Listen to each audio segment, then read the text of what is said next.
Hey, everybody. It's Sunday. It's me, Teri Hunter, and here we are with our weekly reading. I was thinking this morning how long I've been doing this Sunday show. And if you add in the time I was doing with Lotta, I was thinking y'all are watching me grow old because I've been doing this for like 7 years now, I think. I'm 65 in a couple of weeks. We were on Lotta's channel when I was turning 60. So at least probably 6 years. Anyway, just a little tidbit of information. I'm stalling as we see and let people get into the room. It's a foggy day here, so people may be feeling a little foggy. Plus, it's going to be an interesting week. We have our last eclipse of the season. That eclipse is happening on October 2nd. And I've done a separate video, so I hope you all check that out. It's going to be conjunct Mercury, and I think in the sign of Libra. So I think that's going to have an effect, not just on our personal lives, but on the environment around us. Good morning, Queen Leo. It's wonderful to see you. Good morning. Good morning. Yeah, I honestly am like sitting, watching. The eclipse is also when the vice presidential debate is in the United States. Good morning, Outer Spice. It's good to see you. Millionaire Jay, good in the room. Welcome, everybody. As I was doing my October monthlies, I was laughing because I feel like I'm always saying, oh my goodness, there's so many things happening. But I literally believe that around the world, we are going through a global transformation. And I think a lot of that transformation has to do with discernment and awareness. Good morning, Catherine. And in that, I think that the stars are showing us these opportunities. Like we're walking through a forest and the stars are going, which way will you go? Will you go this way? Will you go that way? Will you go down the dark, scary path that seems somewhat familiar, but really kind of gives you this inner foreboding? Or will you ascend into territory you don't know? And this is mentally. So this is so powerful. All right, so let's talk about, because there's more people in the room, regarding the eclipse. I did a separate video for that. It's already up and running, so I hope you'll check that out. The main thing I think that's going on this week is Mars is going to start a square with Saturn. And Mars is in fall in Cancer. Jupiter's in detriment in Gemini. The Sun has entered Libra, where it is in detriment. I should say it's in fall. Excuse me, that's not correct. And I believe that Venus is in Scorpio, where she's in detriment. So the planets are all sort of in this energy where they have to stretch themselves. They're all in signs, or not all of them, but the ones I mentioned, where they have to think consciously about how they're going to show up, how they're going to process the information. We're seeing things. I don't know how many other platforms y'all hang out on and what you do during the week. I happen to find this fabulous show on TikTok, and it's alive, and I watch it quite a bit. And it's very informative about how America's thinking and feeling right now. And I think that's affecting all of us. That's Jupiter in Gemini. And Jupiter is going to go retrograde in October in just a little while. It's like a week and a half from now.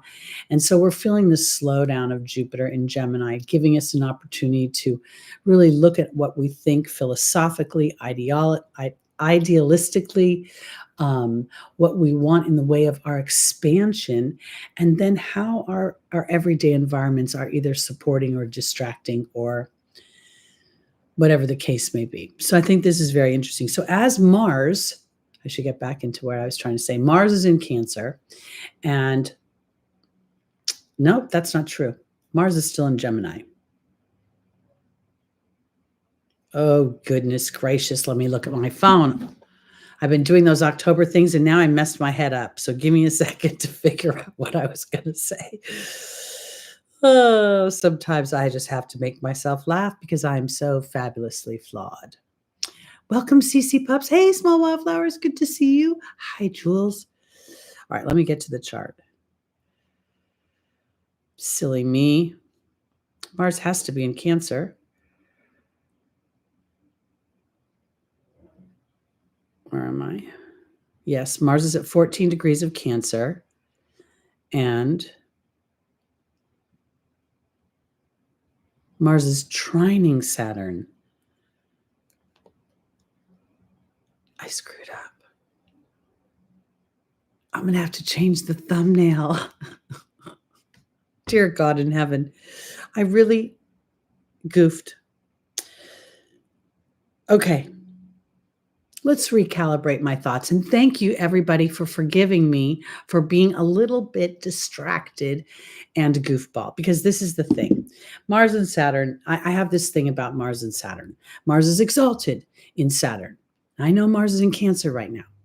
But where I'm going with this is there's got to be a cooperative relationship, even whether they're in challenge. And I say this because Mars will always learn to slow down and be more intentional about what it wants. And Saturn will have an opportunity to stretch the old ways with Mars's pioneering attitude. So as Mars is in Cancer, feeling all steamy because it's in fall and it has to feel all emotional. And in fact, Mars and Saturn might even bond over they're both being tortured in emotional signs right now. But it's also about understanding that the human operates off of emotion. So whatever you're going to manifest, no matter how positive the aspects, no matter how challenging the aspects, it's all going to boil down to what you emotionally believe about the possibilities of this experience you want to manifest. So that's what I think is the main theme.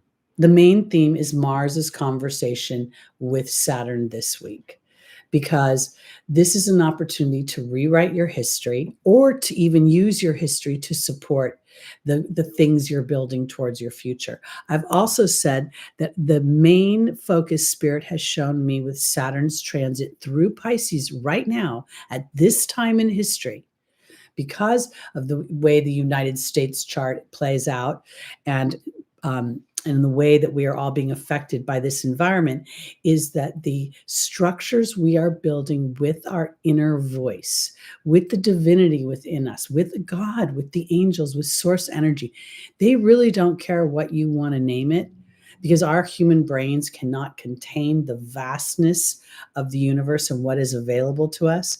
So as you make those daily practices of, thank you, Spirit, for bringing me all the clients, all the resources, everything I need to support the vision of what I want moving forward, is how we as a tribe are going to separate ourselves and represent being lighthouses for those that are still stuck in Saturn's old ways. So Saturn's really giving us this sort of fork in the road. How will you process my energy? Will you anchor into your fears? Because you guys know I've always said that fear is the real thing that humans, when we walk through our fears, when we conquer them, when we achieve through our fears, it's the greatest tail wag that there is. It's on a par with love of another person. So I think that's what's coming on. Anonymous person. Well, thank you for showing up, AP. Please talk on 30th of March. Oh, yes, that's going to be very interesting. And I believe that that is when Neptune moves into Aries. Ho, ho, ho. Will that be an interesting time? But at this moment, I can't talk about that because I can't pull up the chart on the live stream. Every once in a while, I think about inviting you guys to a Zoom meeting so we can show a chart and everything. But we will, anonymous person, I will address those things, because not only will Neptune move into Aries, there's going to be a continued, if you guys are watching my monthlies, there's a continued conversation between Pluto, Neptune, and Uranus, with Pluto being in trine to Uranus, and both Pluto and Uranus being in sextile to Neptune. This is part of this whole shift that Saturn is offering us right now as we anchor in and build a foundation with our our spiritual practices. You know, some people go to church every Sunday. Some people come here every Sunday. I do a lot of affirming, talking to God and the angels when I'm in the shower. I don't know, that my mind pops off when I'm in the water. And I feel like it's very important to set that tone for the day, thanking them, standing in gratitude, declaring my intentions, and then being willing to sit back and look and go into inspired action versus forced action, or actions that are based on lack or scarcity. And I think that's what the conversation that Mars and Saturn are having. You know, Mars gets anxious and wants to move forward, and it's stuck having to swim through the ocean of the human emotion. And Saturn is like, wait, we need to really look at our ancestral history and how we bring our karma. Saturn rules karma in the house of karma. Karma is choice. So that's where we're going. All right. Okay. I don't know what my brain was doing, because I wrote on one level Saturn and Mars are in trine. Then I wrote in the next line Saturn and Mars were square. I don't know what my brain is doing, so I'm in self-forgiveness right now. But by the end of the week, we've got Venus in a loose grand trine with Saturn and Mars. Now, makes me feel like this is where Venus has an opportunity in Scorpio, where she is in detriment. So we have these 4 planets: Sun in fall in Libra, Venus in detriment in Scorpio, Mars in fall in Cancer, Jupiter in detriment in Gemini, all giving these planets an opportunity to sort of review, slow down. When you don't know, when you're not familiar with the landscape, you get to slow down and make more intentional choices. And you know, I don't know, maybe you don't, but whenever I need help, I'll flag down a stranger. Can you tell me where this is? Or can you point me in the right direction? This is what the planets are offering you: a slow down so that God and the angels can recalibrate and point you in the right direction. So as Venus, the planet of power, the planet of money, okay, money has power over us in the sign of power and control. And then having this conversation with history, Saturn, and then with my resentment and my anger, where Mars holds that. Mars is like, can be very, we talk about Taurus being stubborn and holding on to shit. Aries can hold on to shit worse, because they hold on to it hot and they hold on to it with a burning flame of anger. Taurus will resolve itself, sort of, this is my plight. So I say that because as an Aries rising in a Taurus moon, when you've done me wrong, I don't really forget, but I can reconcile as I experience new things. So that's what I think the big stuff is this week. Again, I get to recognize that I'm fabulously flawed.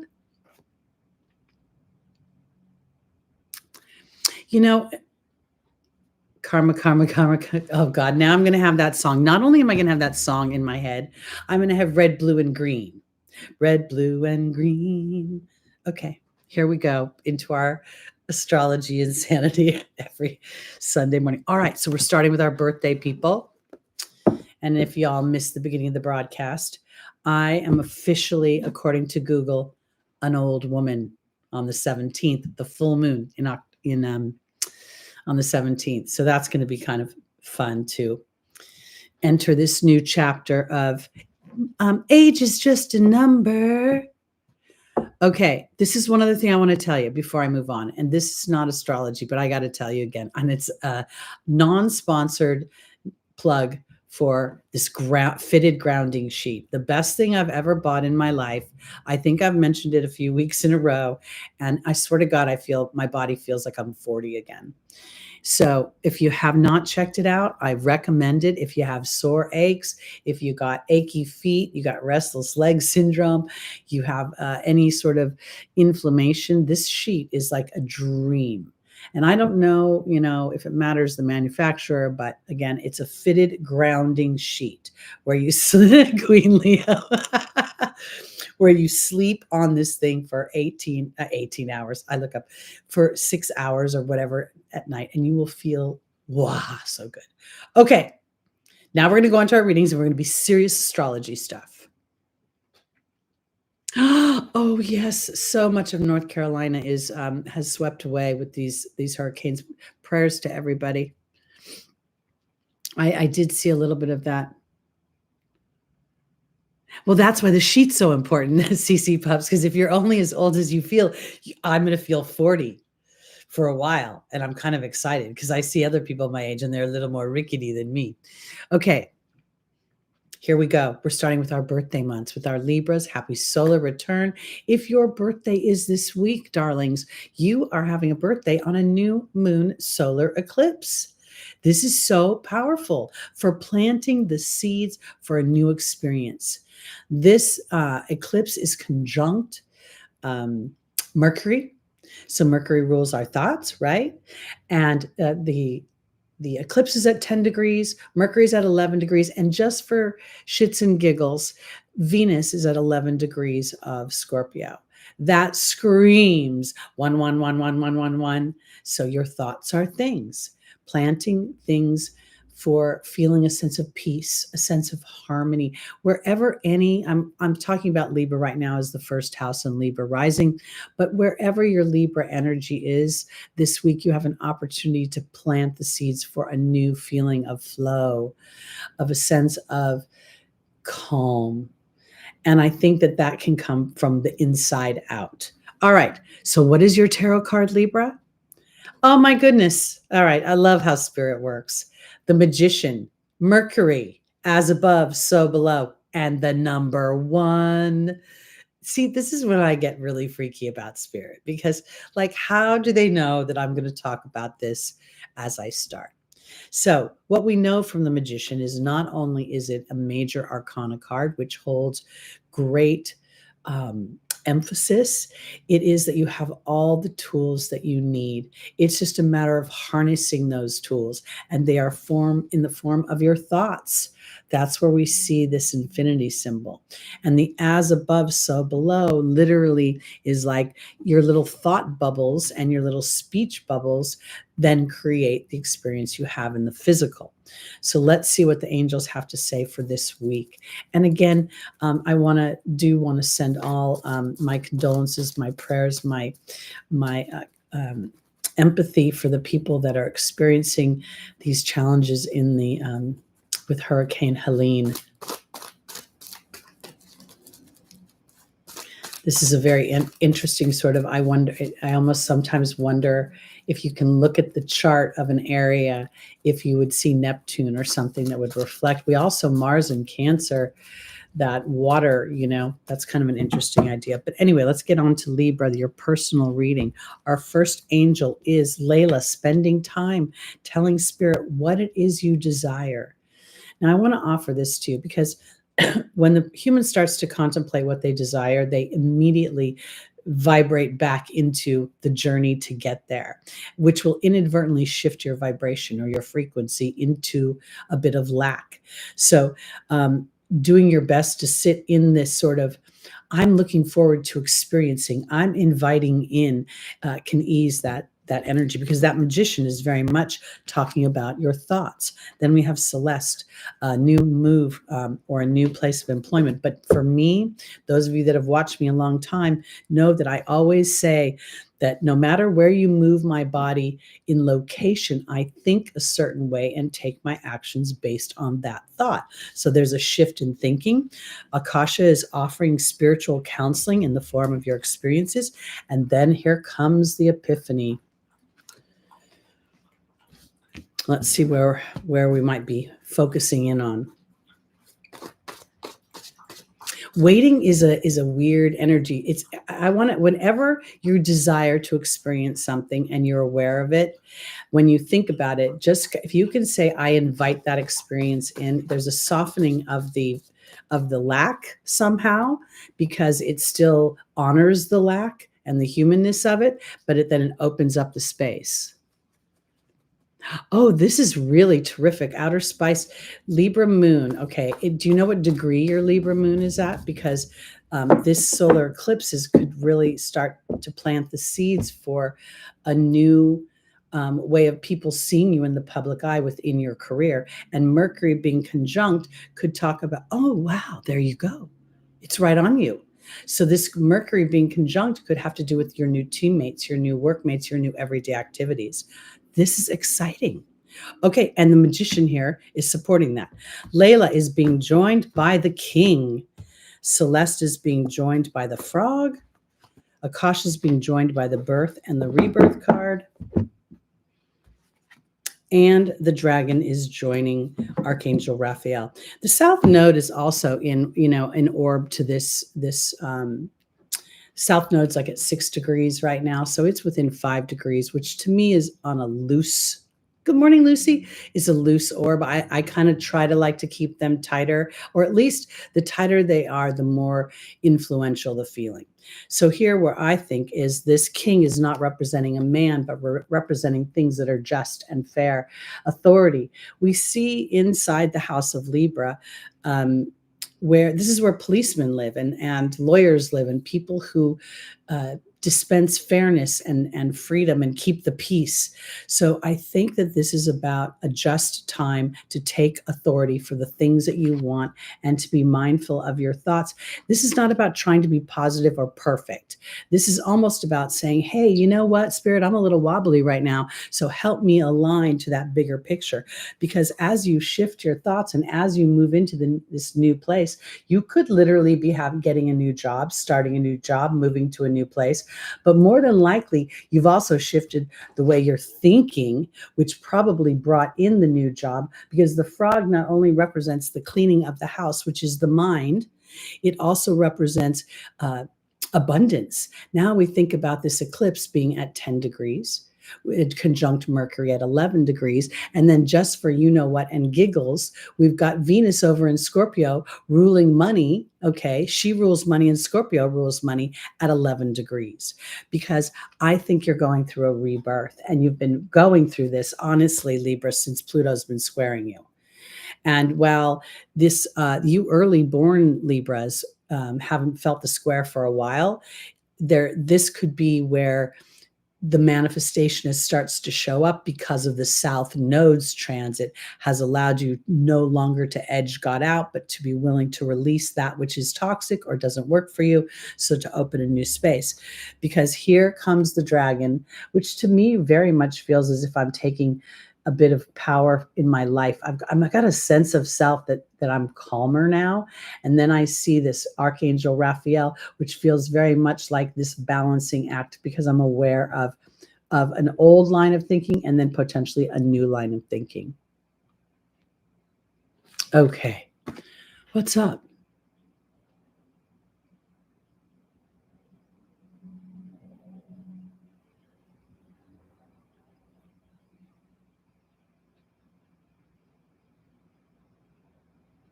Wow, Lucy. Okay, that was Libra. Happy birthday. I'm moving on to my Scorpios, rising, moon, sun, and stelliums. And just in between for my own little ditty, I've got somebody helping me with my marketing now, and we're working on some new stuff, but she's been helping me with thumbnails. So starting with, I think, October's monthly, you're going to see some of her thumbnails. And I'd love to get your input if you think they're wow enough, because, I'm not really good at all this kind of stuff. All right, Scorpio, are you ready? Your tarot card is the Emperor. This is lovely. This is like, there are kings and then there are emperors. This is very Aries. Aries is ruled by Mars. Mars co-rules your planet. This is about individuality. This is about taking charge. This is also about vision of the future and stepping into your passion. Mars is a very passionate sign. It's why Mars is so angry and cranky sometimes, because Mars doesn't realize that it's being angry and cranky. It just feels passionate. And other people are like, whoa, dude, slow your roll. But here, and if you look at all the red in this, these guys, and look at his heart is on his shoulder. So I think there's something going on. And with Venus's transit through your first house, you could be very aware of Venusian things that you want, like I want to make more money. I want to be more creative. Venus is very creative. You could recognize you want to be in a partnership. You could recognize little nooks and crannies in your self-worth that give you the bravery and the authority to step into your alignment with spirit and say, okay, I'm ready to have these things work for me. I'm done ramming my head against the wall. What did Pam Gregory point out? I missed something. I wish y'all could talk sometimes. Okay. I haven't listened to anybody else's videos in a long time. I don't know why. I buy these subscriptions and I'm supposed to listen, and then I just get overwhelmed and I don't watch anything. All right, Scorpio. Your first angel is Isabella. Yes, the timing is right to assume the emperor's position. Isaiah is saying it's time to give birth to new ideas and new situations. We have Akasha in the angel's advice again. That's 2 for 2. And then we have Opal saying that you are a child of God. This could very well be where Scorpio can get a little bit over intense sometimes and try to run the bus too much. You're in a relationship with spirit. So the best thing that you can do to support your manifestations is to remember that that you are in a relationship with spirit. So as Scorpio puts your intention out there, spirit starts to line something up. And if you try to overrun it or overdrive it or overhumanize it by, I'm going to work harder, I'm going to do this, I'm going to push on it, it could present a problem for you. Let's see. Isabella is being joined by the high priestess. Okay, yes, the timing is right to connect with your inner voice, your divinity, your soul's talk. You know, there is a part of you that lives within this human case, but the larger part of you is not in this case at all. And as you connect with that, you can feel a sense of weird flow. You can almost trust your inner voice that says, I know you're tired right now. Take a nap because you'll feel better later. Then we have Isaiah, new beginnings. Oh, to look at synchronistic events and how things are lining up. Very interesting. Also a 10. There's my numbers here. Now I have the frog again joining Akasha. So we're cleaning up the house of the mind. And then Opal is being joined by the Queen. Scorpio, this is so interesting for me because, I talk about Scorpio being probably the most, especially Scorpio moon, the most intuitive sign. Because Scorpio not only, can connect with the divine because of their connection to the dead, they also understand that weird psychology that people make decisions based on fears. It's why we see so much manipulation and criminal behavior in the Scorpio energy, because they can use their power for good or evil. Here, I think that obviously Scorpio is for good, and it's time to take charge of your inner voice, your intuition, to start to slow down enough to be like, is this me being Scorpio strong? Or is this me meaning Scorpio human strong, push, or is this me taking inspired action? Because Isaiah is saying it's time to start to connect, to take inspired action. As you do this, my Scorpios, you will find more abundance coming to you. And this is interesting because Akasha talks about that deep psychological imprint. And I don't think this is about, because Akasha will talk about helping other people and counseling them. In the angel's advice, they're counseling you on your own deep psychological imprint. And here you're getting an opportunity to clean the house of your mind. Cleaning the house will never be clean. It will always be cleaner than dirty. Because I don't know if any of you clean your house, but by the time I get done dusting one piece of furniture and I go to the next, the first piece has already got dust on it. Because now is a time to start to receiving messages from God. Literally, to start to allow that inner voice that in fear can send you kind of down a rabbit's hole. But when you connect to the divinity within, and Scorpio rules the occult. Now, often that is sort of skewed towards the dark side, but anything that isn't religion is referred to as the occult. The tarot, looking at potentially the stars, mediumship. So I want to offer this. I think that this week with Mars's trine, we are co-ruling planet. And let's not even forget about Pluto. Pluto is stationing at basically at 29 degrees right now. It's been at 29 degrees. The 29 reduces down to an 11 in Capricorn, breaking up those old historic fears, trepidations, doubts. So that's where I'm going with this. Super powerful, and taking advantage of this eclipse this week, because Libra is your 12th house. So Libra would be the energy where the ancestors are, that 12th house of what is hidden, what I cannot see, what is invisible, what is up subconsciously undoes me. Okay, 2 major arcana cards in 2 signs. That's pretty wild. Let's mosey on to our Sagittarius, rising moon, sun, and stelliums.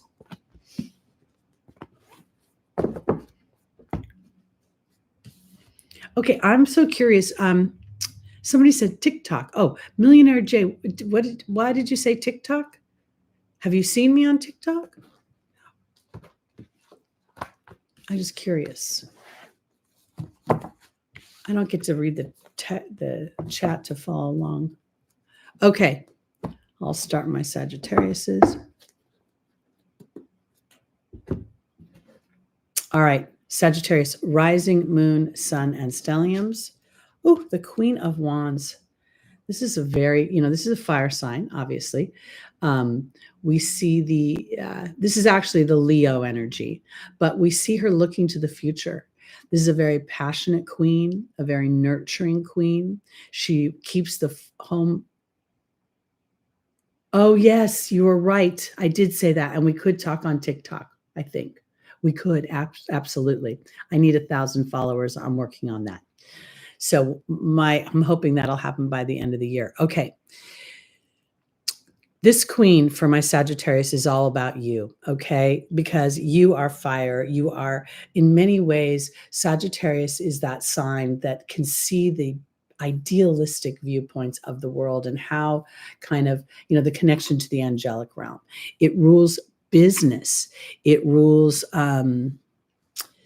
business in the form of writing, publishing, branding. I think it rules platforms like TikTok and YouTube, because as we expand and we're able to reach each other, this will be the new form of sort of writing and communicating and reaching out. I believe that this queen is looking for my Sagittariuses to come together. I see the 2 lions at the top, to feel passion for what is the next venture that you want, and to keep your eye on the prize. We also see that in the Sun card, which also represents the sign of Leo, which this queen is, the sunflowers have grown above this brick wall. She here has plucked one of those sunflowers. So to me, I feel like this right now represents a reconciliation of whatever potential fears, doubts, or concerns, because she knows that things will grow.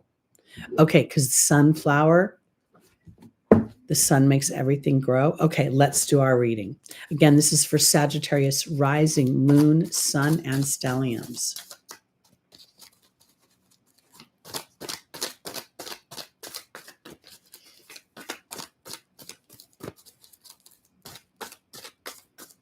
We're also going to open an Instagram account, but we haven't launched that yet. We're creating the content now. My TikTok is more like Teri, just a human, versus Teri, the astrologer intuitive, but I'm going to kind of shift that up. All right, here we go, Sagittarius. Your first angel is Bridget. That's about looking deeper into a situation. We have Celeste showing up, I believe, for the 3rd time in a row. We have Maya, which talks about schooling and education.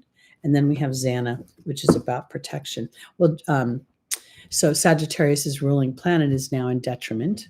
It's in the furthest place away from its home, having to sort of walk down from the mountain, off of the big lofty ideas, and getting down into the practical application.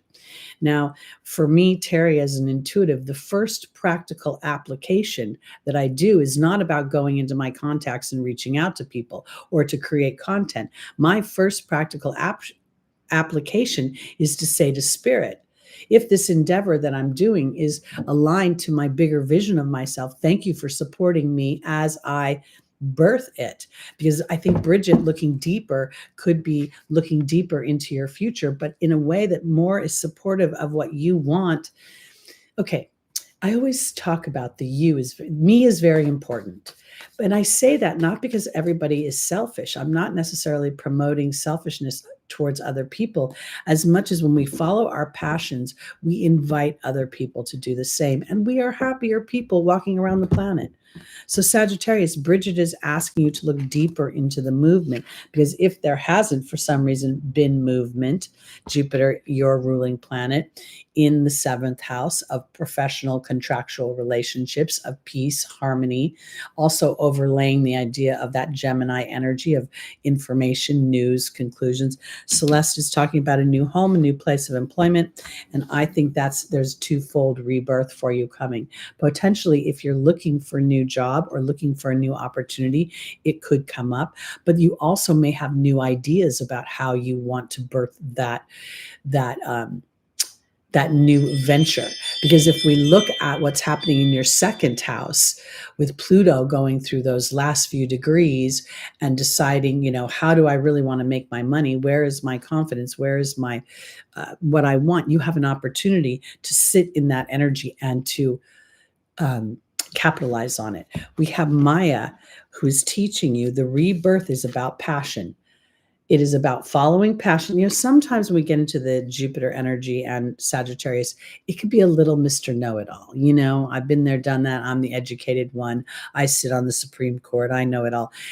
This, I think, isn't about being a know-it-all as much as I think it's about looking deeper into why you're moving forward, and if you're moving forward on your own passions, or if potentially you're moving forward on some other platform. Like, I hope people like me. So, you know what? This is a good example. If you're producing something and the numbers aren't there, our numbers have been flying up and down. I don't know how high we got, maybe to 30, but now we're down to 12. If there's one person in the room, I'm going to still sit here and do this reading, because my passion is not the numbers. My passion is the work. This is going to be a delineation for you, Sagittarius, somewhere looking at the work, looking at what you're doing in a passionate way, instead of potentially doing it in a way to, oh yeah, there we go. Here we see that this is the truth being protected. The truth is that you are a passionate co-creator, that you are full of ideas, that you are full of expansion. And this is the other thing I want to say for my Sagittarians, because I think this is so powerful. Your rising sign, if you have any house or planets in that Sagittarius energy, and if you go into Placidus and they drift into your 12th house, never mind. It doesn't matter. Whatever you have in that Sagittarian energy, you have an advantage. In fact, all of us in our Sagittarius have an advantage, but this is in the sign of self. So at 14 degrees of Sagittarius, you have the great attractor, giving you such an opportunity to connect with spirit, to give you those pavers, those stepping stones to move towards what you want. You also have at 27 degrees of Sagittarius, the galactic center, which allows you the opportunity to download information to problems and solutions and to have inspired ideas. So now looking deeper could very well be that Sagittarius has been trying too hard to be a human. Let me go out there, pound the pavement. Let me make phone calls. And maybe it's been feeling draggy because Jupiter's slowing down in your 7th house, wanting to reassess the relationships I'm building and where I'm building them. So now you're protected as you step into your truth. And I want to take advantage of this eclipse this week for you, because this is going to be powerful for you. Let me go back. I got to think. Sagittarius. And I go, so this is your 11th house of hopes and dreams. Yummy, yummy. Okay. Thank you, Saggy Moon. Oh, that just makes you such a love bug. Saggy Moons are so, to me, they're just like fun. I don't know. Certain signs I just meshy with. I don't know why. Maybe it's my Jupiter in Sag. So when I'm around somebody who gets Sag, like a moon, I'm all, ooh, yay. We simpatico. Thanks, Lucy. Okay. Thanks, CC Pops. And somebody else that I don't see very often, Gloria. Thank you so much for saying that. That's so kind of you. All right, we're going on to our Capricorns, our little goats. I bet you're about happy to have Pluto out of your first house. Now I want to say this for you, because as Pluto goes into your second house, you're not supposed to be thinking, oh God, Pluto's going to steal all my money. Pluto rules billionaires. Capricorn knows how to build. Okay. So as Pluto moves into Aquarius, you have a real opportunity to express your genius. And hopefully you were paying attention to Pluto's advantages through the transit versus what could potentially have felt like nothing but an endless series of annoying experiences. All right, here we go. Oh my goodness. And I'm talking about money, Capricorn, right? Am I talking about money before I even pull the card? Look at that. We have the Empress. This is Venus. Money, second house.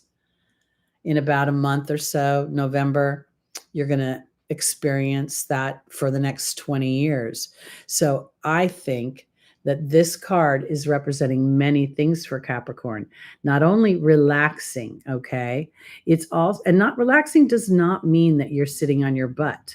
Relaxing means you're not worried. Relaxing means you have faith. Relaxing means you know how to take inspired action, because you know that once you plant the seeds, you must give the seeds a chance to sprout before you can harvest them. And she's so aware of this because she's aware her crown comes from the stars. So as she keeps her mind connected to her bigger, brighter, more connected self, she receives bounty. This is, as they used to say, bitchin', man. Bitchin'. Super feminine energy. Feminine is the receptive energy. It's not about being a woman. It's about receiving. It's about knowing intuitively that I am a creator. And when I plant a seed, it needs time to gestate. Oh, we have someone new in the room. Cece, I don't know. Sachitam? I know. Bitchin', man. All right, let's go, Capricorn. Because, you guys deserve, I got to say this. Pluto transits are just, honestly, they are great, but not till the very end. And they require a lot of awareness, because if you go down the rabbit's hole of the dark side, it'll feel like you'll never come out. But when you can extract that what Pluto's doing is moving the toxic waste out, and often the human inadvertently thinks toxic waste is security somehow.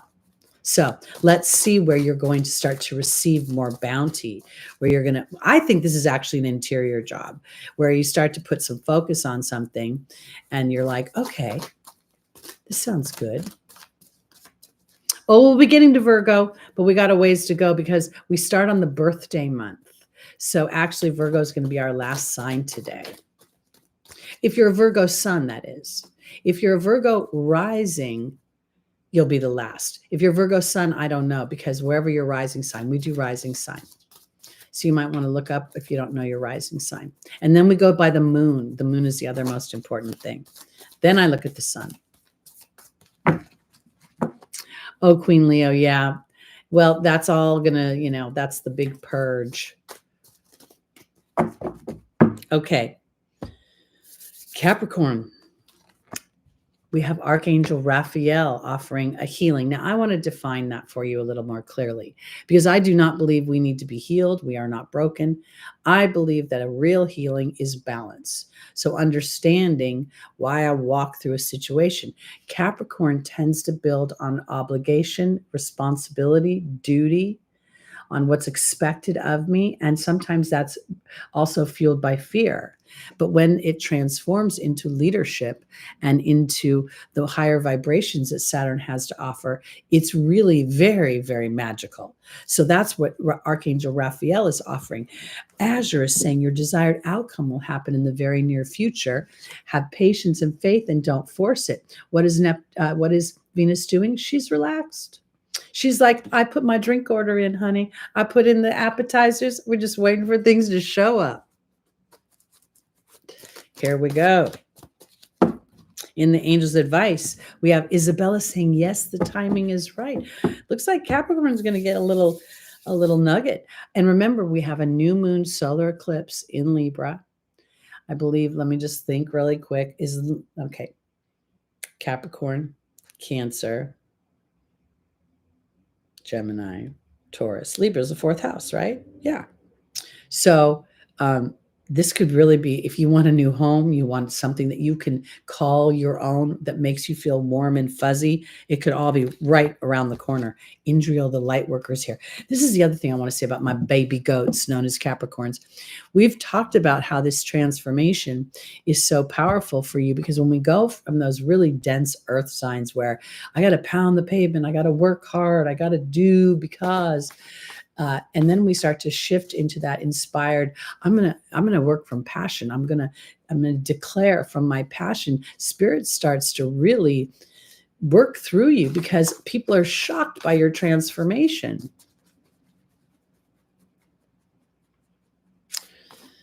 I think, Queen Leo, it's time that you get an opportunity to start to rewrite that story, because you can say that was then, but this is now. I invite in these new experiences and knock that out. Okay, Archangel Raphael for our Capricorns is being joined by the Truth card. Azure is being joined by the Queen. Isabella is being joined by the Horse. And then the butterfly. Okay, this is so amazing. I really think that Pluto, such a bitch Pluto is in the beginning, but at the end of the day, Pluto's like, I love you. I have a heart on my planet. I'm just doing the hard stuff like a parent does. I'm not letting you eat any more sugar because you're going to have a meltdown. And if sugar looks like that job you're attached to, or that bad boyfriend or husband you're attached to, or whatever your bad habits are, it's going to move it out. So now here is a truth that you no longer are who you were. You are much more willing to know the ebb and the flow of action and reception. And as such, you now stand in an alignment, not only to get the things that you desire for yourself personally, but to find community within that reception. We've got a big double down on the fact. And if you're a Capricorn who wants to have a baby, well, that can happen too, honey. So, because I believe a lot of babies are going to want to be born when Jupiter is in Cancer, because it's such a great energy, and the other planets will have moved into other signs. Because yes, Isabella says the timing is right for a move in a new direction, but a lot of this horse energy is Sagittarian beliefs about your business, beliefs about your expansion, beliefs about your wealth. Now we have Indriel, the light worker, echoing back Archangel Raphael. You've built a much stronger relationship with your divinity within, as evidenced by the crown of stars. And now you're blossoming. You are coming out of the dark and into the light. Okay, Bridget, I already confessed my badness. It's a trine. I had my notes down and I literally did a goofball, and I'm going to fix the thumbnail after the show. But no, I totally I was doing too many things. I was in too many time zones. I was in October yesterday. I was in November yesterday. I was all over the place. And so I made a screw up, but I do that. And I like to recognize that I'm fabulously flawed. No, Saturn's trining. My big bad boo-boo. Sorry. I appreciate that. It means you're paying attention. I don't care if I screw up every once in a while. I do that. I do. I feel like I'm time traveling. Like I'm never worried about dementia because I'm always so all over the place. She was confused. Of course. Why wouldn't she be confused? It doesn't make any sense. That's why I can't believe I did it. And I can't believe I'm an idiot, because literally on my notes, I wrote Saturn squares Mars, and then I wrote down here Saturn trine Mars. I'm an idiot. I'm sure I meant something else. Oh, it was the sun. It was the sun. That's what I meant to say. Think about it. The sun is in Libra and Mars is in Cancer. I'm sorry. And I will just admit this to you all. Okay, don't tell anybody. This is a secret. I've met somebody that I find quite intriguing, if you know what I mean. And I've been a little distracted. Okay, I'm moving on. I love that word, retarded, to be honest. It really fits me sometimes. Okay, I don't want to lose y'all as I Thank you so much, Cece. Oh my goodness. Okay.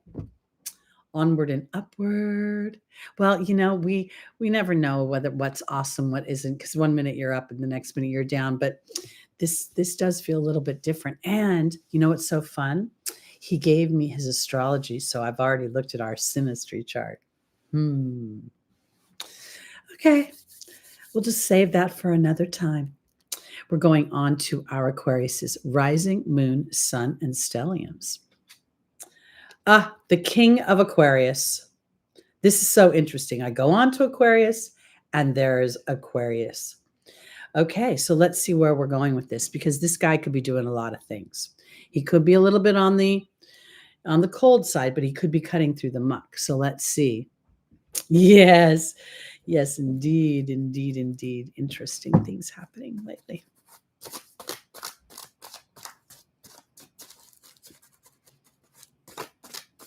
I know one of my friends teased me. She said, on all the years I've known you, I've never seen you so like giddy. And I'm like, I haven't met anyone to make me feel giddy in a long time. Okay. All right. Here we go. Aquarius, rising, moon, sun, and stelliums. Our first angel is Opal, the angel of God. Celeste is showing up again. Crystal is here saying have faith and hope. There's more on the horizon. And then there's another new beginning. Okay, let's see. We know perfectly well that Pluto is going to move into your first house. And, again, it's such a unfair thing to just focus in on the challenges of Pluto, because Pluto really does bring in beautiful things as well. I mean, it deconstructs some things, AKA death, killing them, but usually those are things that really weren't aligned. And in hindsight, we'll be like, oh, I get it now. When I think back when I, before I moved into my place here in Laguna Beach, I had all these tchotchkes, tons of stuff I'd collected over the years, and I lost all of that stuff. And yet Spirit brought me to this beautiful home where I live by the ocean. And, when I look at it, I wouldn't trade. Was it devastating at the time? There's something happening that's going to cut through the muck. There's something about taking authority. There's something about looking to the future. Opal is being joined by the eagle, which is about integrity and the connection to the angelic realm. Celeste is here to look with the goblin. Crystal is being joined by the serpent, and Isaiah is being joined by the movement card. This is what I would say for my Aquarius is Capricorn's energy is your 12th house. And with Pluto transiting the last degrees of your 12th house, really coming into the energy of your first house, whether you're a late degree Aquarius or an early degree Aquarius, you're going to start to feel the shift of it. You're going to start to feel I need to be me. I can no longer, align to things that are not deep in my truth. And this could create challenges in some ways where people, are like, well, you're not being very nice, or they could be thinking that you're not sympathetic enough to their plight. But I don't know if that's necessarily true, because when I look at this, I also see that butterfly and the moons, and it makes me feel like there's some sort of transformation coming to a deeper truth of who you are on the inside. Now we see Opal is a child of, says God is watching over your children on heaven and earth. And then we have the eagle here. And I think that this is really more about your inner child. You're the child, when we're children, we put on costumes and we dream and we believe in magic, and we look for magic when we're kids. We're trained as we get older to look at the human structure and to box ourselves in. Aquarius doesn't like that box at all. So here, I think that this is about expansion. I feel like I look at this and I see the eagle's wings fly and taking its flight over my own life, because now I feel like this shifting is really an awareness of the ego, and how the ego plays to the human experience, doesn't play to the divine within or without.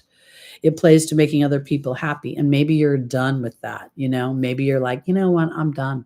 You don't like me the way I am? Good for you. Kumbaya. See you later.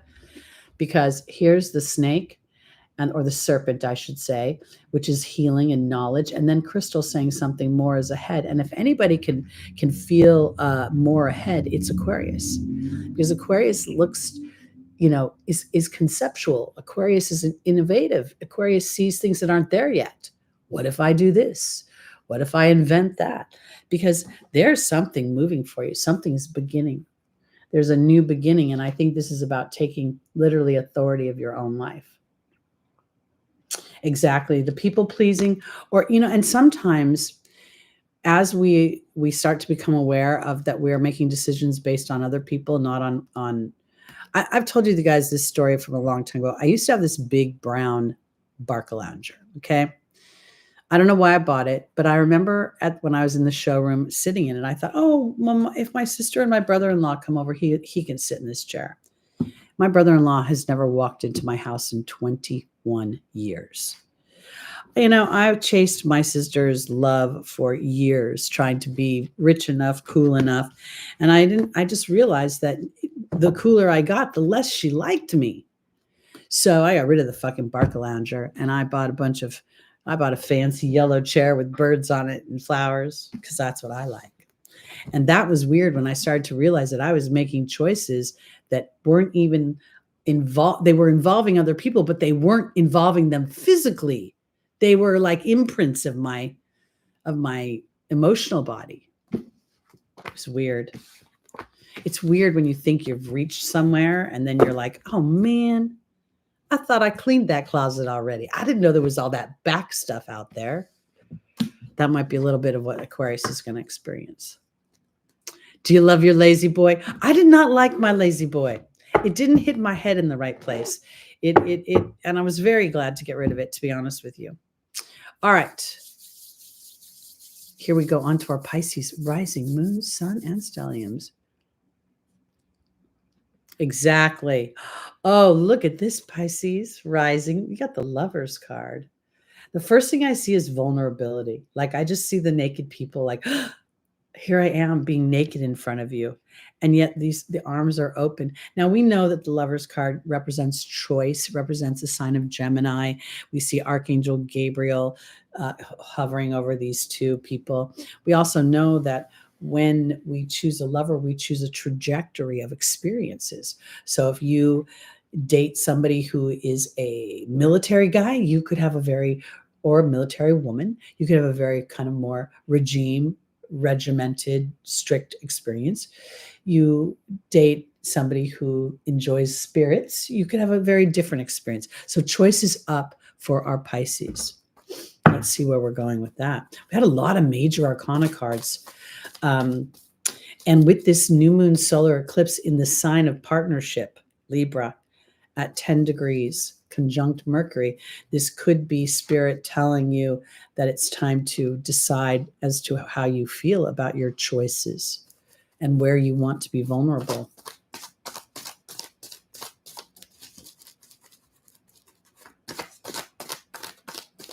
Oh, wow. Okay. Welcome, Stephen. Did I say hi? I know I said something about the Barcalounger. I don't like to buy things from garage sales because I think they carry other people's energy, especially jewelry and clothing. Ooh, no way. Or furniture. I used to like to go pick through garage sales, but no, I started to get the creeps about that, thinking I was bringing home people's attitudes.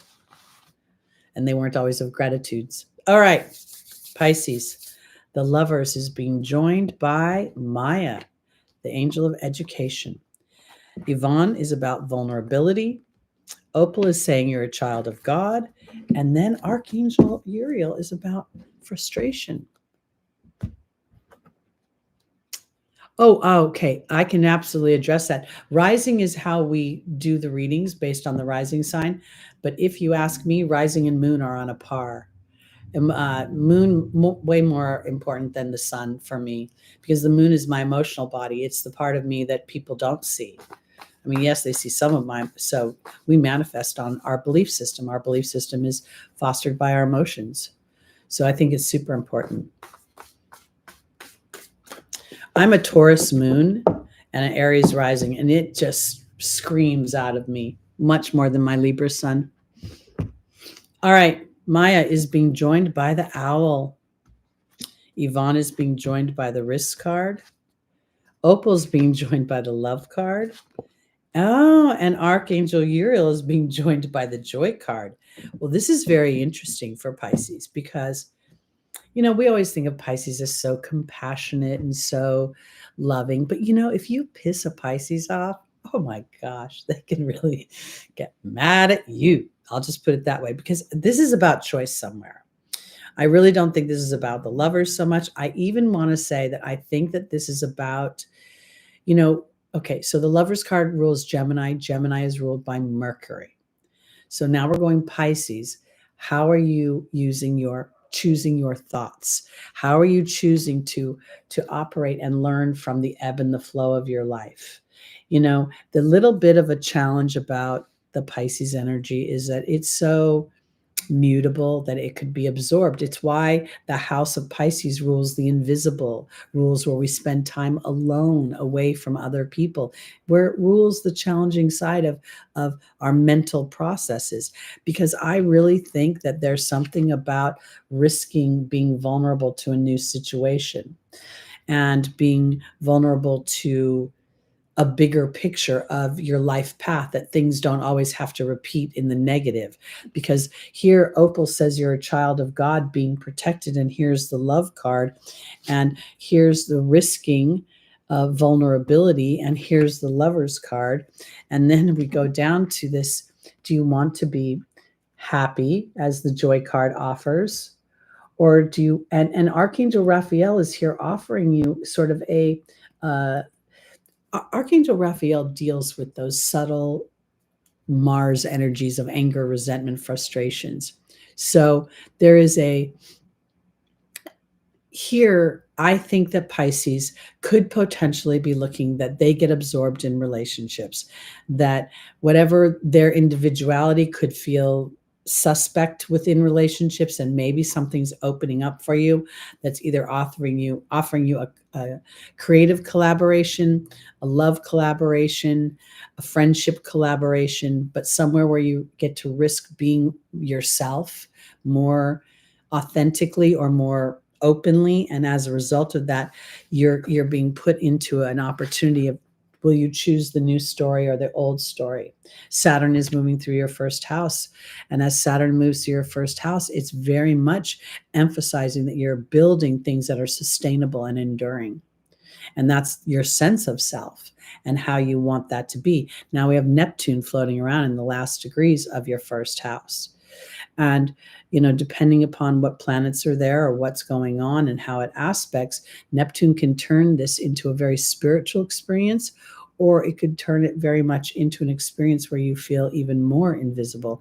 And this is where the opportunity to extract wisdom from where you've been comes, and to choose to focus in on that which brings you joy, or that which is being offered in a joyous way to you. Something is being offered, and you're going to have to risk that. Okay. Aren't both those people who passed away? Dame Maggie Smith. Oh, the one from, oh my goodness, she was the lady in the wheelchair in My Exotic Marigold Hotel, one of my favorite movies ever. Love her. Drake is some soap opera guy that was not on my channel, so I don't really know him. He's a Channel 4 guy, I think. I'm a Channel 7 girl. So my condolences. They're all on the other side. I love Maggie Smith. She was just awesome in those movies. She's always been one of my favorites. I love that. I don't know why all the movies that I've bought are so funny. They all have an Indian cast, or the geography is focused in India. It's so funny. Days of Our Lives. That's right. Okay. All right. On to our Aries, rising, moon, sun, and stelliums. Are you ready to go, people? Oh, how fun. We got some fun stuff this week. The 10 of Cups. This is obviously a happy card. We see the rainbow here. We see the family celebrating. This is very fun. And I can't help it. Whenever I see ones, I start thinking, oh, part of that happiness is you're shifting the way you're thinking in some way. Okay, so while I'm shuffling, I'm going to tell you a silly story. I know it isn't. Baby, thank you. I screwed up. I'm going to fix that immediately. I love being fabulously flawed, and I totally. My notes are even making me laugh because I meant to say the sun squares Saturn. I mean squares Mars, and yeah, I screwed up. God bless me. I'm fabulously flawed, and I'm sticking to my story. And welcome to the room, by the way. But you know what? If making a boo-boo gets so many new people in the room, I'm going to make more boo-boos. I think it's fun. Okay, Aries, something to celebrate. Let's see. We have Maya, the angel of schooling and education. We have Shanti, the angel of peace. We have Isaiah starting something new, and Adriana leading you towards the answers to your prayers. You know, this Neptune floating on the early degrees of Aries, because even though Neptune is still in Pisces retrograde, those early born Aries are going to start to feel that, and there's really is a choice on some level. Which side of spirits will you fall on? Because the thing about Aries is that, you know, when you get hot and angry, you could be a little self-destructive, you know, smoking, drinking, being cranky. Spirit saying, Aries, it's time to be happy. Happy. And happy is really not something that happens to us. It's an attitude about what we walk through. Maya is being joined by the Truth card. Shanti's being joined by the Bee. Isaiah's being joined by the Cow. And Adriana's being joined by the Partnership card. Okay. So we know that the North Node is traveling through Aries right now. It's probably around 6 degrees. So I do think that as the North Node gets into the earlier degrees of Aries and it starts to have a conversation with Neptune, this is going to be where a lot of us start to emphasize the spiritual nature within us. It's like for Aries, it's like somebody lights your torch, okay? As if you're on Survivor, you have life, because I think that this is a conquering of some energies that have been going on. I'm an Aries rising. As Pluto's been transiting literally Pluto's squaring my ascendant right now, squaring my Mars. And, you know, at first I was all, oh, I'm old, I'm going to have a heart attack. And none of that happened. It all worked out about my anger, my frustration, the shit that I hold on to, and learning how to be a strategic warrior instead of a hothead. And I'm much happier now because I feel like even though I've walked through some Plutonian experiences, I've learned how to speak my truth, and in a way that is empowering, not overpowering, not disempowering, because Shanti is saying that Aries has learned how to foster peace, how to be themselves, to hold up their Martian energy, and at the same time knowing that peace, inner peace, harmony. So if you decide to get mad, you decide you want to blast somebody, you're going to feel good about it because of the way you did it, not that it happened. And here we have Isaiah offering new beginnings in how you receive and how you receive nourishment. And I want to offer it this way because the nourishment to me doesn't feel like food, even though the cow would represent that. It feels like a deeper truth. So this is what I think about my Aries. I think you're really a pioneer. I think you're really a hero. I think you have individualistic ideas. I think you're impatient sometimes. You want to get it done and you want to do it. And sometimes that leadership doesn't allow other people's voices to seem that loud. And so you can feel a little bit like people misunderstand you. So now I feel like you're getting yourself, you're understanding the ebb and the flow. I really think that Mars's transit through Gemini back in 2022 and 2023 for 7 months taught Aries a lot, and maybe Scorpio too, but mostly Aries, about how they communicate with others. And because of that, I think you're being led into greater levels of partnership. And I think that's all sorts of partnerships. And I think it's something that Aries really wants, because when you think about the 7th house, you know, as the opposing house is me versus us. And what do both parties want? Libra wants to be more individualistic and more expressive in their partnership. And Aries wants to be Aries gets to be more aware of their partner's feelings. So here we see something coming together. And I do think that there's the potential for collaboration. Who knows? We'll see. And when I say collaboration, I mean it on all sorts of levels. I mean it, romantically. I mean it creatively. I mean it anything that fosters peace and harmony and a sense of victory. Okay, let's go on to our Tauruses, rising, moon, sun, and stelliums. I think this looks like a good week. This eclipse is going to be good for us. Did you get a job?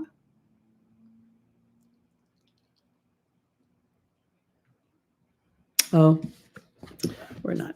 Okay, Taurus, here's your angel card. Okay, this is not the easiest card. Okay. This is the Five of Swords. First word that pops off the top of my head is contempt. The character here wins the battle, but he doesn't win the war. He doesn't win the favor. There's really no all he's managed to do is disarm his opponent, and they have turned their back on him. So let's look and see what's going on here and what this means for you.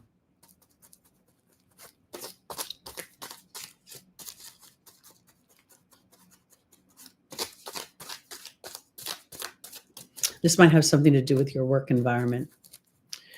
Because as I'm looking, I'm thinking in my head, Taurus, okay, so Aries, the opposite of Aries is Libra. The eclipse is happening in your 6th house, and it's up against Mercury. So let's see where we're going.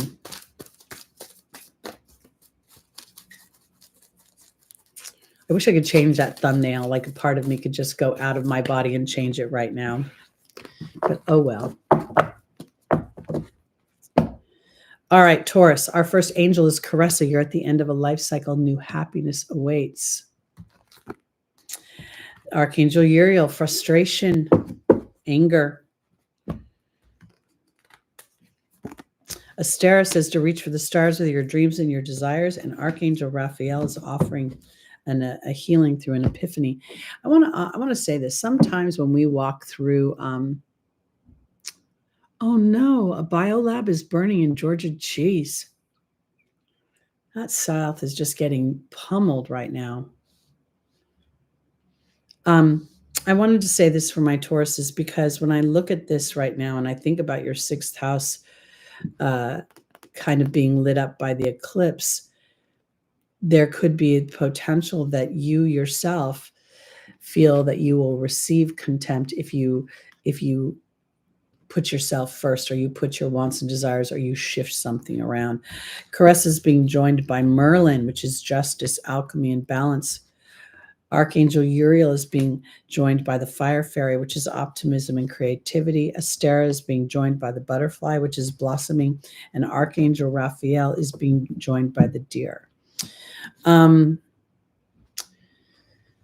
When I look at this, it's very interesting to me because it hits me in a way that says, for my Tauruses, that there could be a situation, or it could even be a situation that's currently happening where there is discord or imbalance in the work environment.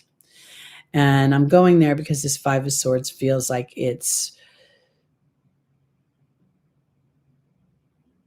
I almost wonder if you are not the Five of Swords, but you are the one that has been,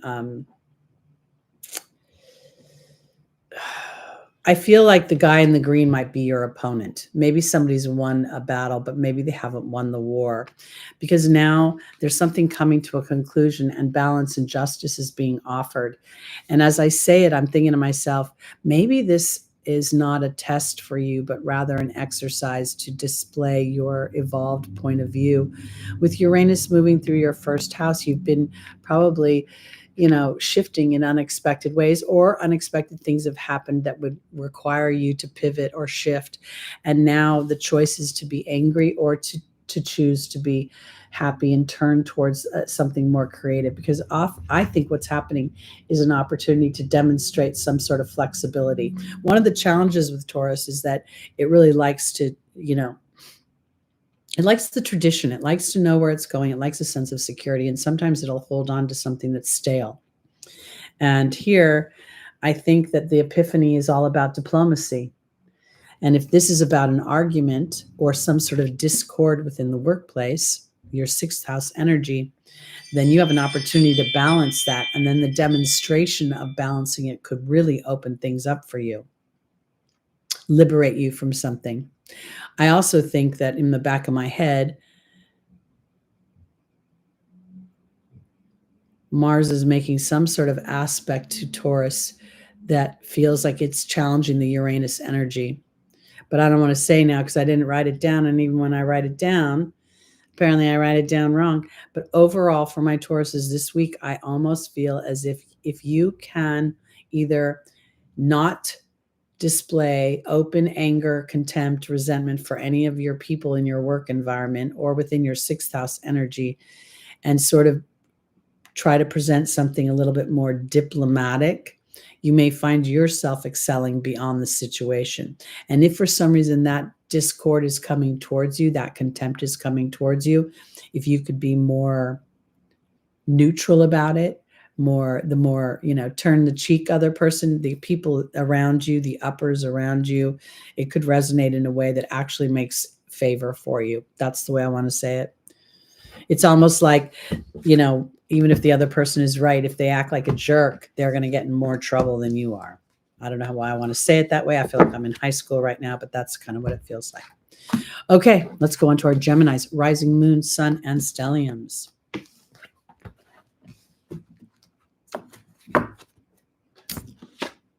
The King of Cups. The King of Cups is very emotional, but when you look at it, the seas are rocky. There's all sorts of hues going around. The colors in the ocean are well defined. So there's a lot of emotions going on right here. And yet this king is sort of mastering a sense of calm, finding some sort of platform to stand on during an emotional, I don't want to call it a storm. I want to call it rocky seas. We even see that red ship in the background that could, on some level, intimate challenges and I hate to say the enemy, but the red ship kind of looks like a pirate ship right there. I want to offer this for my jewels. I want you to say to Spirit, thank you for bringing me all the opportunities necessary to see my money flow. Thank you, Spirit, for bringing me an opportunity. And I just got a hit for you that there's somebody that you've worked with in the past that could potentially offer you an opportunity somewhere new. So if anybody in your work environment has quit within the last year, because I think it's someone who's been gone for a little while. I don't know why. I'm just, here I am in my intuitive body. And as I tuned into you, they said that there could be an opportunity coming your way and you're opening up your mind a little bit. Remember, this Libra moon is not just about intimate partnerships, but about professional contractual partnerships. So when you sign a W-2, you're in a contract. So you might want to think about talking to Spirit and saying, if there's someone that I already know that could open up a new avenue for me and bring me into a new workplace that I enjoy with people that are cooperative, I'm open to it. Let me, bring it on. Do we have another? Oh, Nikki Lana Hensel, welcome from Montreal. And please excuse my thumbnail because I screwed up. I love being fabulously flawed. I'm going to say that a lot today. All right, King of Cups is here for our Geminis. Let's see what's going on. Part of that emotional rockiness could also be Jupiter's transit in your first house, sort of, having this kind of conflicting energy with Gemini, used to paying attention to the details, and Jupiter's wanting to pull you up out of that into a broader picture of things, or even the opposite. But let's see. Our first angel is the angel of communication, Archangel Gabriel. That's Gemini's ruling angel. We have Maya, schooling and education. We have Ariel, connections to spirit, giving you new experiences, and Indriel, offering you an opportunity to shine your light. Well, let me know how it plays out. It'd be interesting to see. Oh, yeah. Well, you can always, invite your boss to move on to greener pastures and replace your boss with somebody more aligned. You can ask Spirit for anything as long as you welcome and go for the highest and greatest good of all. That's the way I look at it. Okay. Archangel Gabriel is being joined by the spider. Maya is being joined by the bear. Archangel Uriel is being joined by the trust card.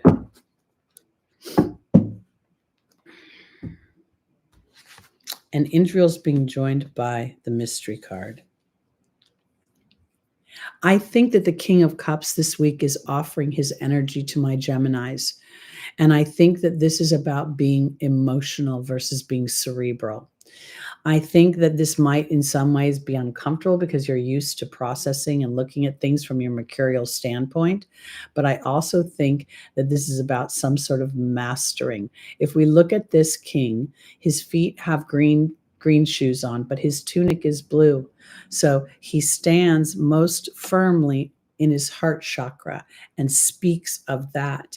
And that is where his power and his bounty lie.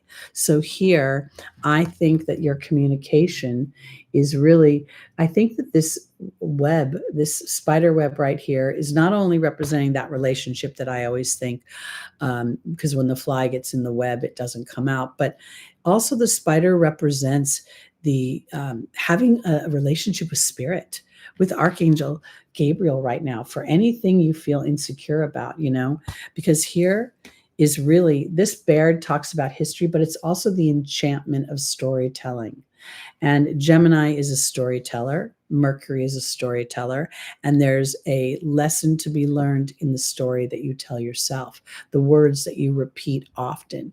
Those that represent, I'm broke, I'm always single, this is my sad story. You are inviting in that sad story. You are cooperating with it, because now is a time to trust the new story. The 47 reduces down to an 11. And here you're going to have experiences that actually help shift that apparatus known as your mind, because it's time to choose spirit. It's time to choose a relationship with Archangel Gabriel. So for my Geminis, the Libra energy trines you. It's favorable to you. So as you plant the seeds for that experience in that fifth house, right? Let me think. I got to do it I don't know why in my head I have such a hard time. Gemini, Sagittarius, of course, fifth house. Okay. So, because I think that there's something coming emotionally. And even though you're not used to this, Spirit is asking you to find something solid to sit on while you connect with Spirit emotionally, create a stronger relationship so that they can start to bring in experiences that rewrite the human dynamic here. Oh, what day this week? Is it happen to be on the 2nd, the day of the eclipse? Because that's planting the seeds for a new relationship and communication with my workmates, my teammates, my neighborhood, my city. It's the day after. Okay. That's pretty powerful.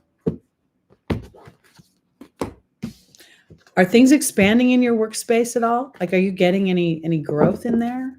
Not just more work, but growth? Because I feel like I've been feeling that for you, Small, every time I get near Gemini energy for some reason. All right, let's go on to our Cancers, rising moon, sun, and stelliums. The Three of Wands. This is akin to the Fool in many ways. It's a more muted energy, not quite as adventurous. This is where this character stands on a vista and he sees that the things he's been creating, that he's been passionate about, are starting to come into shore.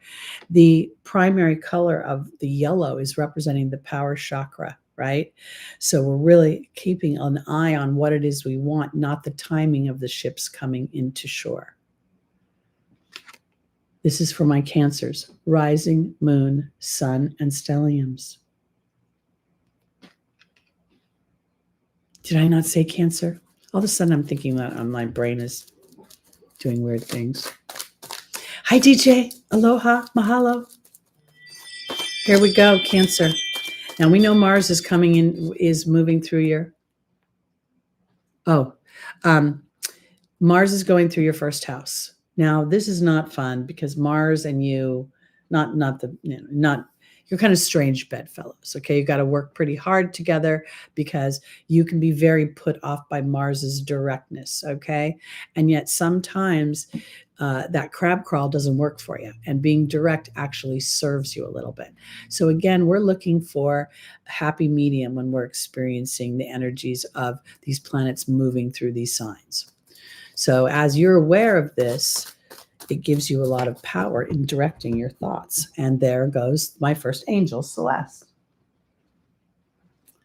A new home or a new place of employment, and often a new thought is coming in, but this feels like something material is coming. So it could be a new job, but it may not always be a job outside of yourself, maybe one you create. We have Athena. It's safe for you to lovingly assert yourself. We have Ariel offering new psychic and spiritual experiences, and Vanessa is asking for faith in the process. You know, the cardinal signs have all been hit by Pluto's transit through Capricorn, and Cancer is feeling it in their 7th house. And it will go into their 8th house of transformation. So as you keep your eye on the prize of what you want and invite it in, you do a better job of aligning versus looking at where you've been and the challenges you've walked through. Celeste is being joined by the eagle. That's very powerful. That's a very strong shift in the way you're thinking. Athena is being joined by the cat. Ariel is being joined by the raven, which is about timing. And then we have Vanessa being joined by the dog. Okay. You know, for my Cancers, I always, of course, we think of home and hearth and we think of nurturing and mom. We often don't think of anything individualistic for Cancer, but here, having a beautiful home, having a lovely family is important to them. And right now, I really do think that this is a time to assert yourself towards what you want. We're not all in the same chapter of life, right? Some of us are in our early youth, have no interest in creating a family just yet. Some may be, in the family chapters. But where I'm going with this, because regardless of your age, Spirit is telling you that you have an opportunity coming. And now it's important to align with the greatest integrity, your mind, your heart, your spirit. Celeste, again, you can bring me into a new situation. If I think in an old way, I'm going to create an old dynamic. So here, I really think that this is sort of looking at two things. Number one, the highest vibration of what you want to manifest is coming to you. And in order to really facilitate that, it is a process of trusting the ebb and the flow, because I think this is about asserting yourself into 9 lives. There's a new life for me. And if you're at a later chapter of life, you may think many ships have sailed, and maybe they haven't. Maybe this ship that's coming in is a better ship than you've ever experienced, because Ariel is saying that the timing is right for some spiritual experience and magic is being offered. And whatever that magic is, it has to do with love. It has to do with having faith in love, being loyal to the idea of love, being loyal to the idea of whatever it is that you want to experience coming into your physical. And I want to offer it this way too, because love doesn't just have to be intimate love. I could love, because when I look at this, there's a part of me that says that this is more, I want to emphasize for my Cancers that this feels individualistic. It feels as if on some level, there is a part of me that is creating at a different, how can I explain this? When I saw the 3 of Wands, I thought like the Father, the Son, the Holy Ghost. I thought the me, the you, and then the us. So there was this feeling of coming together in balance in some way. So if indeed you're already in a loving relationship, or you want a loving relationship, or you want to create connection, these things are on the table. But remember, there's a me, a you, and then an us. That's where I'm going. Okay.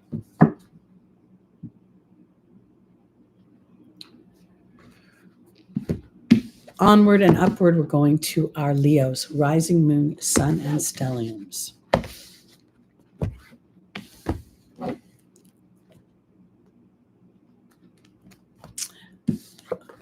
I'm a little long today, aren't I? 11, 12, 1. Why am I talking so long? Why did this take so long today? I guess I'm just talking a lot. All right, Leo, new inspirations are coming.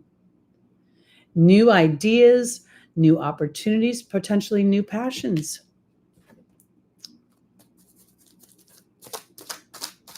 Oh no, it's only 12:30. Okay. All right. We've been on an hour and a half. Or I'm on schedule. Okay, here we go. Yeah, the clock over here is time. The clock over here is the meeting. No wonder I'm all messed up. I got to change my thumbnail. I'm very distracted by that. My Venus in Virgo is all annoyed at myself. Okay. Leo, our first angel is patience. Oh, that's something you're good at. Thank you, Jules. Bridget's about looking deeper. Archangel Michael's about courage and protection. And Ivana's about vulnerability.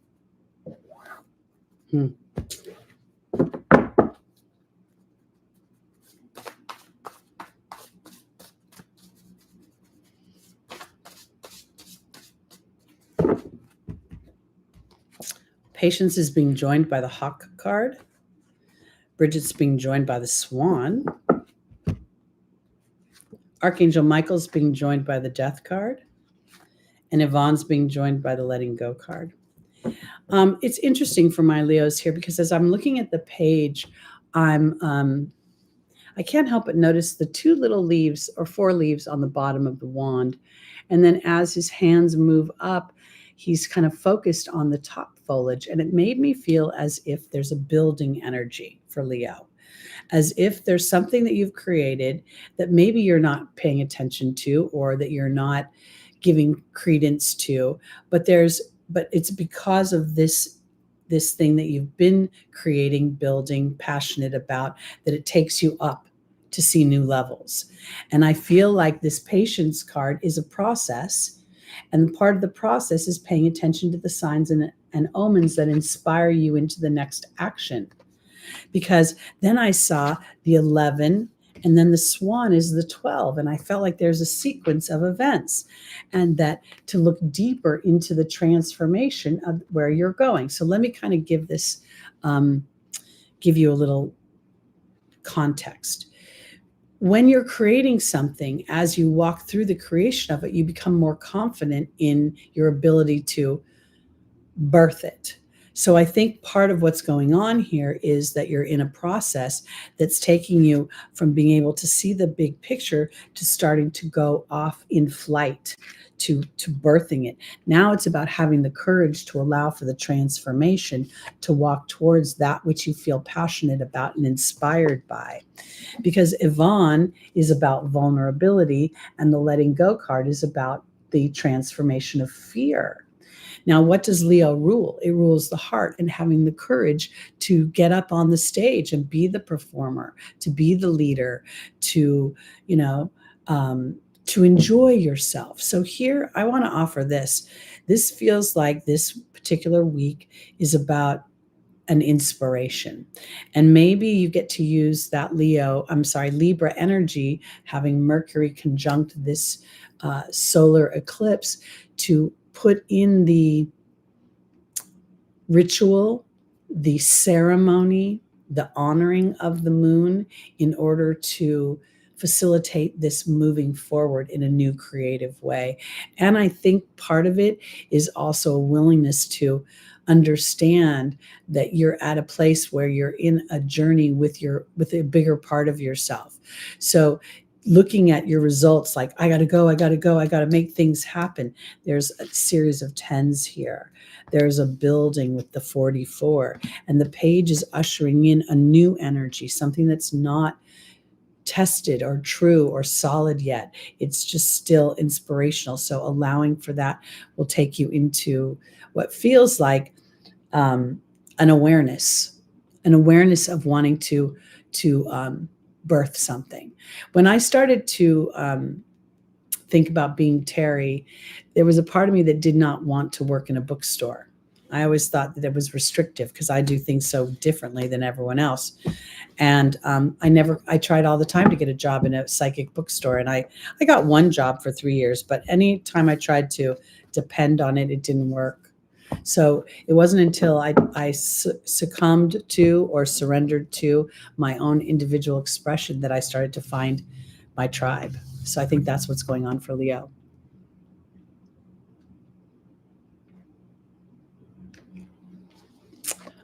Okay, let's move on to our final sign of the day, which is our Virgos, rising, moon, sun, and stelliums.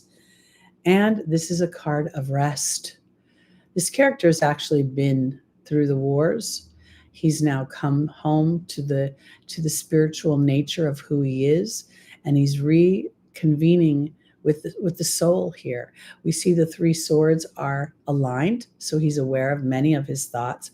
But then there's always those thoughts that sit beneath that can only really be processed through our relationship to the divine and to the bigger part of ourselves. Let's see where we're going with our Virgos.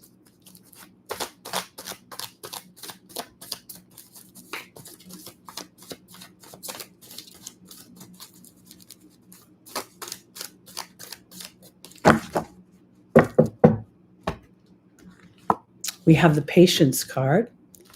Then we have Vanessa, which is about faith and over fear. Bridget's about looking deeper. And Seraphina's about a shift to a more happy situation. It's hard because Saturn is opposing the house of Virgo right now. And that can be, with the man is just slowing you down. It's hard. Everybody who's been through that storm, I want to send out my condolences to you.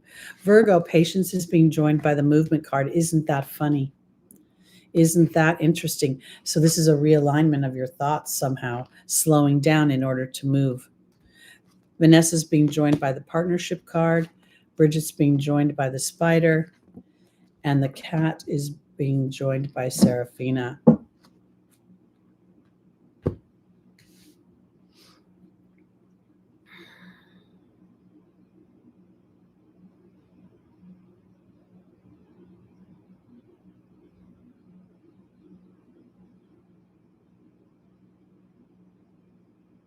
When I look at this, is rather interesting for me because this week feels like it's more of an interior job than an exterior job.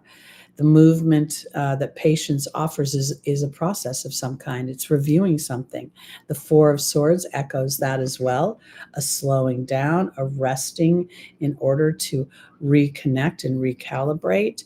This very much feels like our Virgos are getting an opportunity to realign with come into partnership with their faith, recognize that fear is actually the seedling for your empowerment, because this is looking deeper into what you're creating, looking deeper into, again, the spider card is a relationship card for me. I look at the World Wide Web, of course, when I see the web, but I also see the fly that goes into the web and doesn't come out.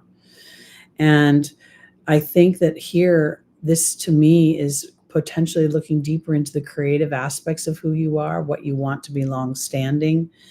I feel like the cat is not only about independence and healthy boundaries, but about 9 lives. And that there is an opportunity to be even happier as you take time to actually stop moving for a minute and give yourself an opportunity to evaluate. This is a weird thing about me. My Venus is in Virgo, and I'm working on my stuff this week, and I'm trying to record, and yet I get in these cleaning frenzies, like I need to clean before I can record. Now, I don't really probably need to clean, but for my mind to feel clear, I need to do that. And sometimes I piss away 2 or 3 hours, and it annoys me. And at the same time, I sort of understand my process. So there's a weird thing here that's telling me that Virgo gets to understand their process by slowing down. And I don't know that it's literally like taking a nap as much as it's being aware of intentional action versus habitual action or routine action.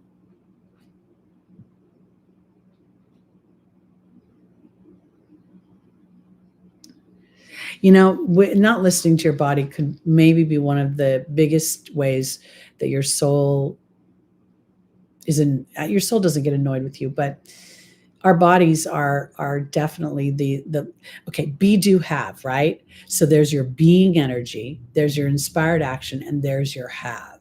When your being energy is on I must, I should, I have to, and your doing action is on that, your have is your body is going to start to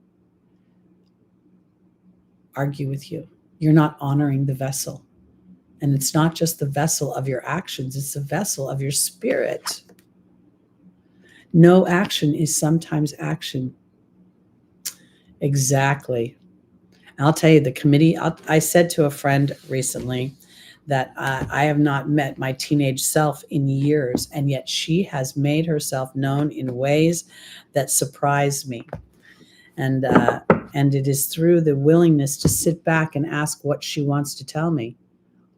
Because apparently there's still some cleaning in the closet to be done, aka known as the committee in my mind.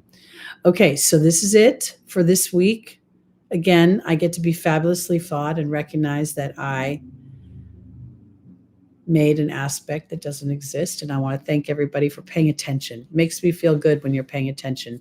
I don't mind goofing. I want to offer this to everybody who's walking through something that might feel challenging. I want, rather than to focus on the challenge, I want you to start to say to Spirit, thank you. I invite in the balance. And now that I have the balance, I don't need to experience this anymore. So we're going to start doing that.